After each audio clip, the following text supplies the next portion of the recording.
Assalamualaikum dan salam sejahtera. Hari ini kita akan belajar mengenai tajuk terakhir di dalam bab 8 sejarah tingkatan 1, iaitu sumbangan tamadun Islam di dalam bidang seni bina.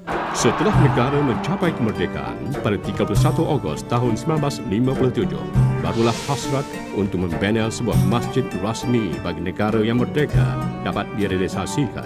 Bermula dari cetusan ilham yang teramat mulia Tunku Abdul Rahman Putra Al-Haj. Apa yang dimaksudkan dengan seni bina? Seni bina merupakan bidang seni untuk mendirikan bangunan, reka bentuk ataupun reka letak.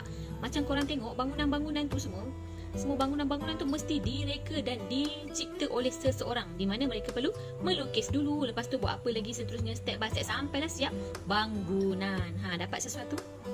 Bagi seni bina Islam pula dibina dengan bermula dengan pembinaan Masjid Quba. Di mana Masjid Quba tu? Masjid Quba terletak di Madinah.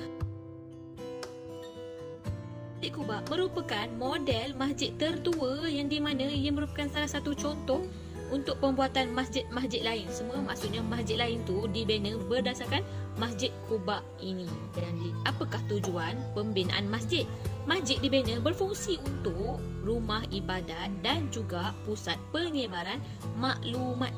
Okey, kita tengok ciri-ciri seni bina Islam. Pertama, binaan kukuh, selamat dan tahan lama. Yang kedua, berunsurkan luahan perasaan aman dan damai. Yang ketiga, mempunyai ruang cahaya untuk keselesaan beribadat. Okey, yang keempat, terdiri daripada ruangan yang memisahkan antara lelaki dan perempuan. Dan yang kelima ialah reka bentuk ruang yang dibina sesuai dengan iklim setempat. Nanti kita tengok satu persatu.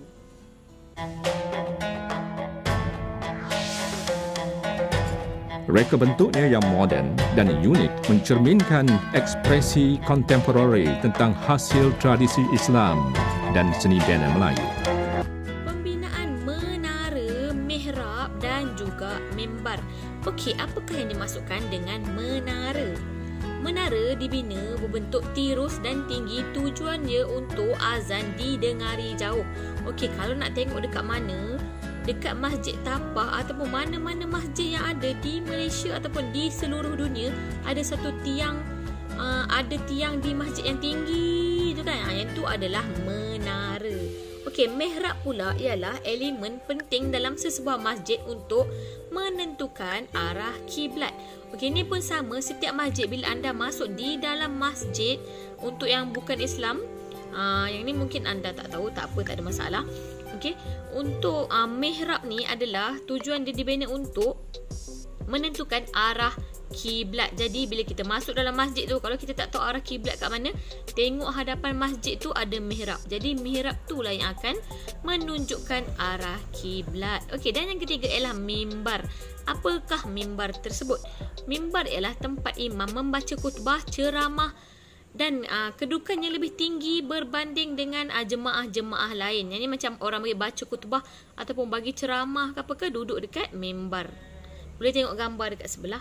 7 buah pintu masuk dan keseluruhan kawasan persekitaran masjid ini kelihatan cukup menenangkan dengan hiasan lanskap pokok-pokok dari pelbagai spesies bunga beserta kolam dan pancuran air yang berteraskan konsep masjid dalam taman.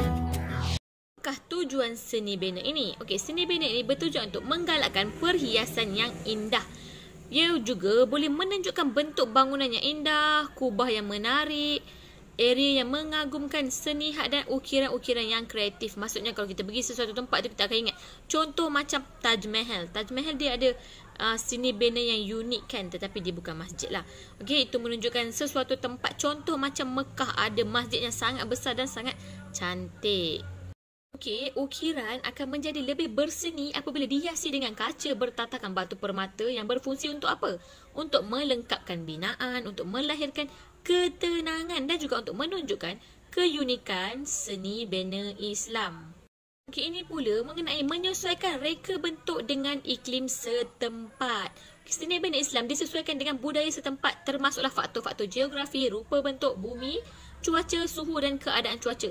Okey, maksudnya kat sini pembinaan masjid tu berdasarkan cuaca kawasan-kawasan tertentu. Jika kawasan itu lebih sejuk, jadi dia akan bina bangunan tu sedikit panaslah di dalam. Jika bangunan tu panas, mungkin dibina sedikit sejuk untuk memberi keselesaan kepada Muslim ataupun orang untuk beribadat. Seni bina di Nusantara ni, kalau yang mengikut iklim setempat ni, Nusantara menunjukkan jumlah tingkap yang banyak dan disebabkan oleh iklim Nusantara yang panas dan lembap. Jadi dia banyakkan tingkap untuk lebih udara masuk.